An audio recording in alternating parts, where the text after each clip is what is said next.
I don't remember what broke first, the coffee machine or my concentration. Both gave up around the same time. The repair shop had gone quiet except for the low hum of an old fan trying too hard to matter. That's when she walked in, rain still clinging to her coat, hair slightly damp, eyes too composed for the kind of day that ruins everyone else's mood. She placed a clock on the counter. A real one, brass frame, hands that ticked instead of glowing digits. I hadn't seen one in years. It stopped working, she said. Her voice was low, calm, like she'd practiced silence and finally decided to use it. I nodded, reaching for the clock, pretending I wasn't aware of how close her hand was to mine. She smelled faintly of paper and cedar, the kind of scent that sticks to people who read more than they talk. Vintage, I said, unscrewing the back. Could be a worn spring. Or maybe it just wants attention. That made her smile, but only a little. Doesn't everything? Her eyes met mine, and for a second, I forgot which screw I'd been turning. She wasn't trying to be charming. That's what made it worse. She just was. Her name was Marina.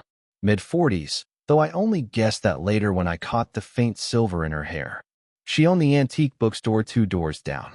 I'd passed it hundreds of times, but never gone in. I fixed things that broke. She sold things that had already survived their stories. She came by again the next week, pretending she just wanted to check if the clock was ready. It wasn't, but I didn't tell her that. I just liked the way her presence made the air shift, the way conversation slowed down around her. "You don't talk much," she said once, leaning against the counter. "I do," I replied. "Just not when there's something worth listening to." She laughed, the kind that starts soft and ends like she's remembering how it feels. Then, quieter, "I'm not special, you know." The words came out as if they'd been sitting in her throat for years, waiting for someone careless enough to catch them. I looked up from the clock. "You're my entire world," I said, though maybe not out loud. Maybe just enough for her to feel it. That moment hung between us like steam rising from untouched coffee, visible, but fading if you stare too long. I don't know what she saw in me, if anything. Maybe just a younger man with too many questions. But I saw everything I wasn't expecting. Calm, confidence, and something behind her eyes that looked like exhaustion dressed up as grace. She asked about the clock again before leaving. I told her I'd call when it was fixed. After she left, I found myself running my fingers over the brass surface, noticing a faint fingerprint. Hers, maybe. The fan still hummed, the same dull rhythm. But the room felt heavier, like it had just learned a secret. I tried to keep working, but I couldn't stop thinking about the way she'd said it. "I'm not special."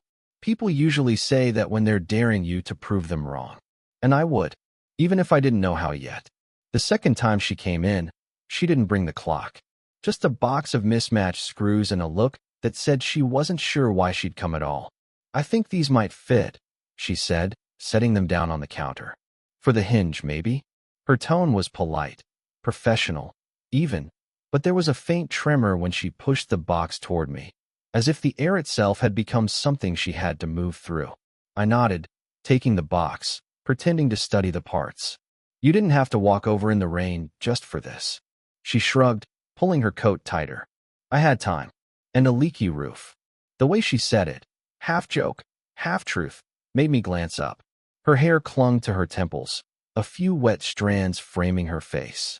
There was a quiet exhaustion there, not sadness exactly, just the kind that comes from holding too much together for too long. "You look tired," I said before I could stop myself. Her eyes flicked toward mine, guarded. "That's one way of saying I'm getting older." "I didn't mean," she smiled faintly, rescuing me. "I know. It's okay." We ended up sitting on the floor near the workbench, sorting through screws and bolts, trying to find the right one for a cabinet hinge she'd brought along. It was the kind of small, domestic task that shouldn't mean anything, but it did. Her hands were careful, deliberate, nails short, a faint ink stain on her thumb. I caught myself watching the way she handled each piece, as though touching anything fragile required permission. "Do you ever fix things you know aren't worth fixing?" I asked. "All the time," she said.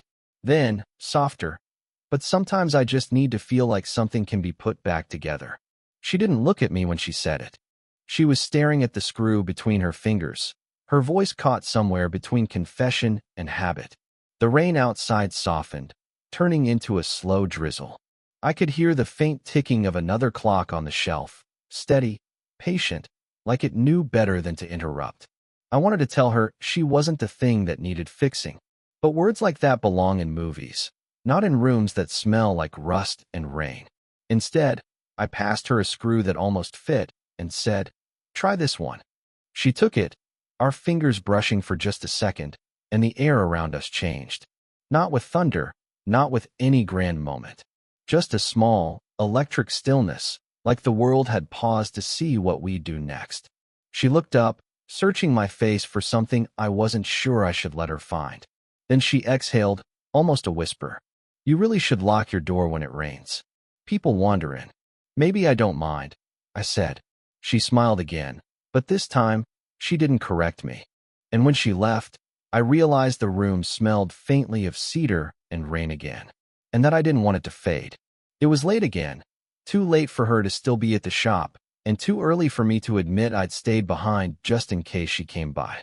The rain hadn't stopped for 3 days, turning the alley between her bookstore and my repair shop into a mirror of gray light.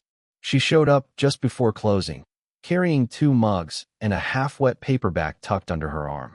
"You looked like someone who forgot dinner," she said, setting one mug on the counter. "I was just finishing up," I lied.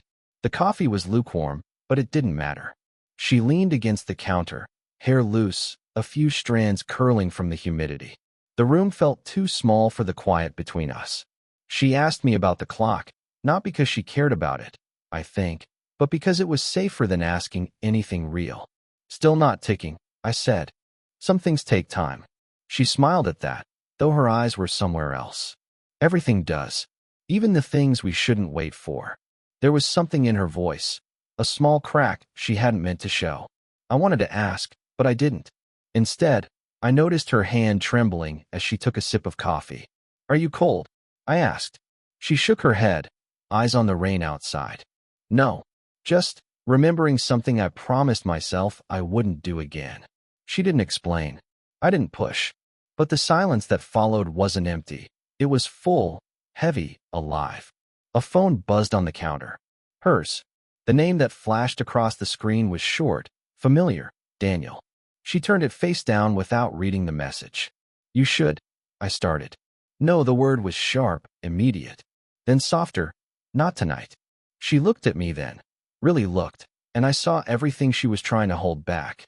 The loneliness, the exhaustion, the part of her that wanted to feel something she'd sworn off. "I should go," she whispered, though she didn't move. I took a step closer, just enough to see the faint line of worry between her brows. My hand hovered near hers, close enough to feel the warmth, but not enough to touch. If I'd said her name, maybe she would have stayed. If she'd looked away, maybe I would have moved. But we both stayed there, suspended between restraint and something reckless, breathing the same air like it meant something. Then her phone buzzed again, louder this time. She stepped back, that invisible wall between us sliding into place again. "You should get some rest," she said, voice barely above a whisper. I nodded. "You too." When she left, I found her mug still half full on the counter, a smudge of lipstick on the rim, faint, almost gone. I reached for it before I could stop myself, fingers brushing the spot where her mouth had been, then stopped, halfway. Almost.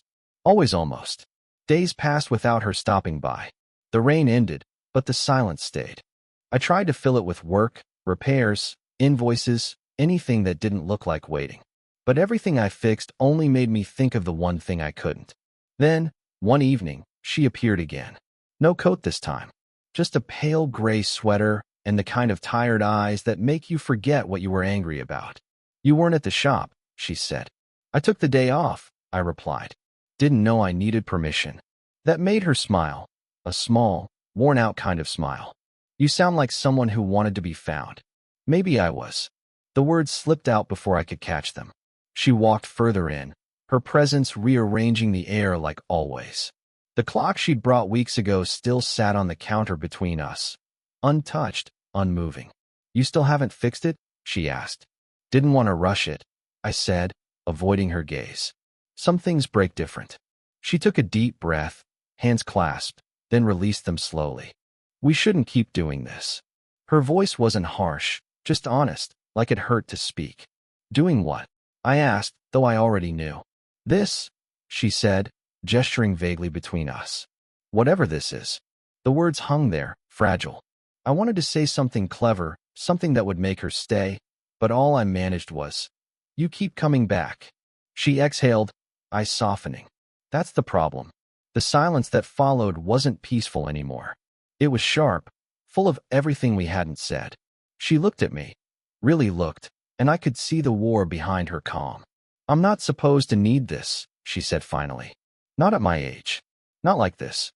Her voice cracked, the first time I'd heard it do that.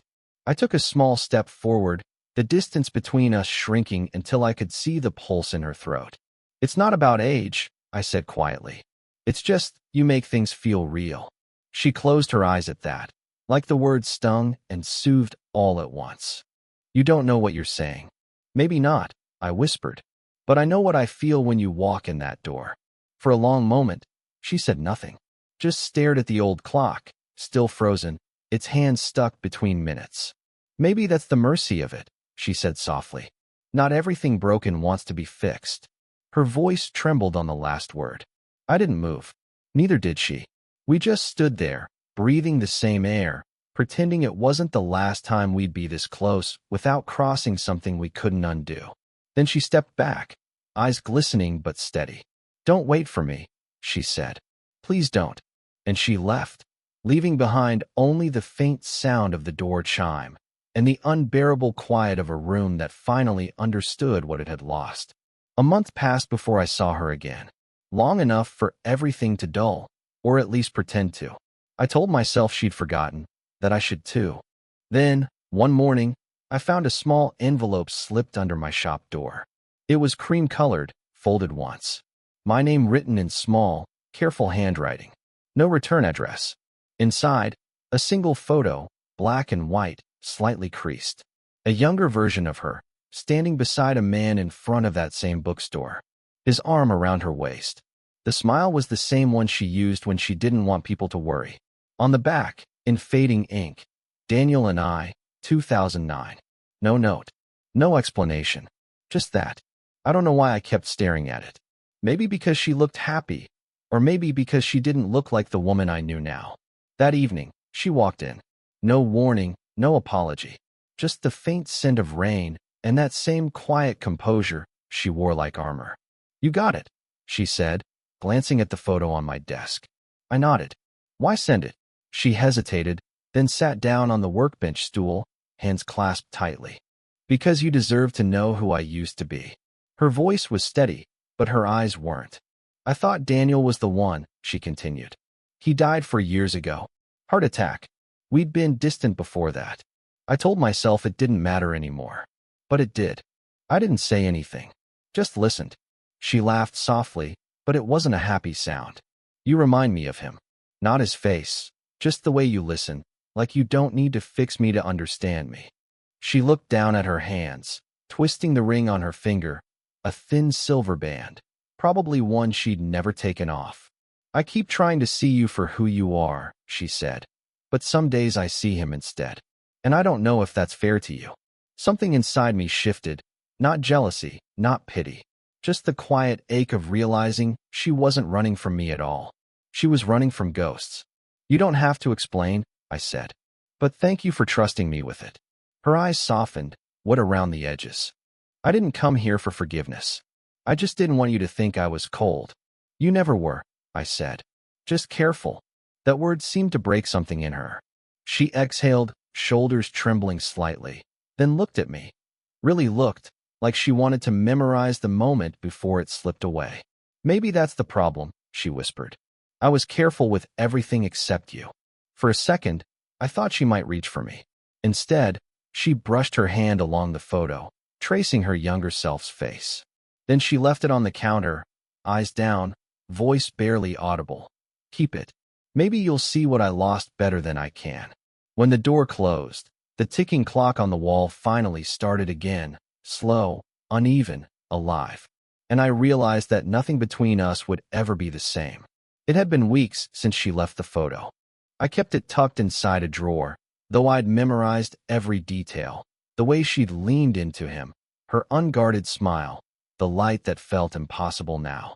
I told myself to let it fade. I even stopped walking past her bookstore. But one night, I saw her through the window anyway. Lights off, sitting behind the counter, head resting in her hand. The kind of loneliness you can feel through glass. I don't know what made me go inside. Habit, gravity, or just the ache of unfinished sentences. The bell over her door chimed softly. She looked up, eyes widening just a little, as if she'd been caught remembering something she wasn't supposed to. "I didn't think you'd come," she said. "I didn't either," I admitted. The store smelled like dust and rain, like time itself had slowed down for us. Books were stacked everywhere, uneven piles forming quiet walls around her. She gestured toward the old kettle on the back shelf. "Tea." I nodded. She poured, her movements careful, almost fragile.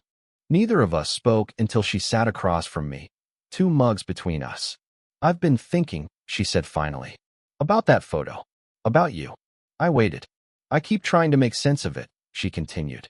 "Of us. You remind me that I can still feel things I thought were done. That scares me more than losing him ever did." Her voice broke on the last word, just enough to show the fracture she'd been hiding. I reached across the table, slow enough for her to pull away. She didn't. Her fingers were cold at first, then warm, soft, uncertain. She didn't look at me.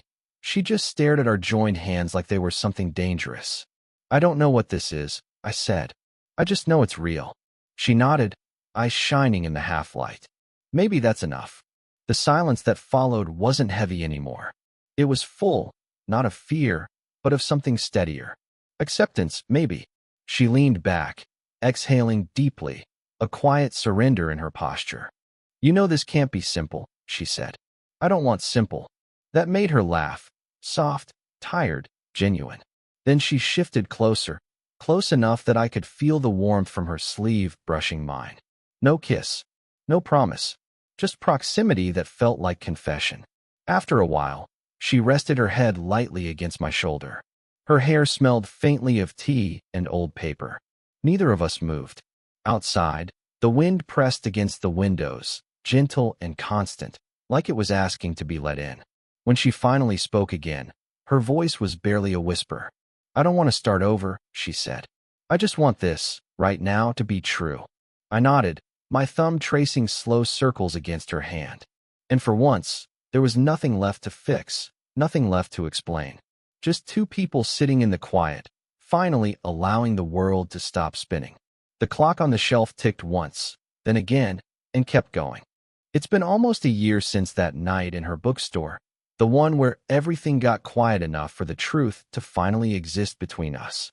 People always ask what happened next, as if love has a sequel. It doesn't. It just changes form. Marina still runs the store. I still fix things that break. We see each other most evenings, sometimes for tea, sometimes just for silence. There's no label for what we are, no map for it either. But maybe that's what makes it real. I used to think connection was about becoming something. Someone's partner, someone's reason, someone's story. But she taught me it can also be about being, showing up without trying to fill the silence, without trying to win. Some nights she talks about Daniel, about the years that slipped away too fast. Other nights, we talk about nothing at all. She'll sit behind the counter, reading, and I'll tinker with an old radio or clock, the sound of her pages turning like a heartbeat. And sometimes, when the light hits just right, she'll look up and smile. Not the practiced one she used to wear, but the real one. Small, honest, earned. There's still distance between us, but it's not the painful kind anymore. It's the kind that lets both of us breathe. She once said, "Maybe love isn't about holding on. Maybe it's about not looking away." I didn't understand it then. I think I do now. Because love, real love, doesn't always announce itself. It seeps in quietly, changing the texture of your days. It's in the way she leaves my mug on the counter before opening her shop. The way I fix her reading lamp before she asks. The way we both stopped needing to name what was already there. Sometimes I catch her looking at me the way she looked at that old photo. Not comparing, not mourning, just remembering that she's still capable of feeling deeply. And that's enough for me. People like to imagine endings are tidy, that one moment defines everything that comes after. But life isn't a story.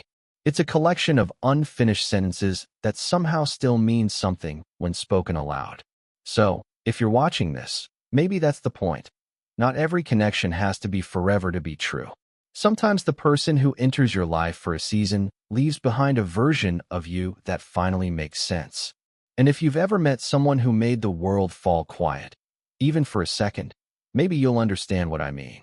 Because when she said, "I'm not special," I didn't know how to tell her that she didn't need to be. She just had to be real. And she was.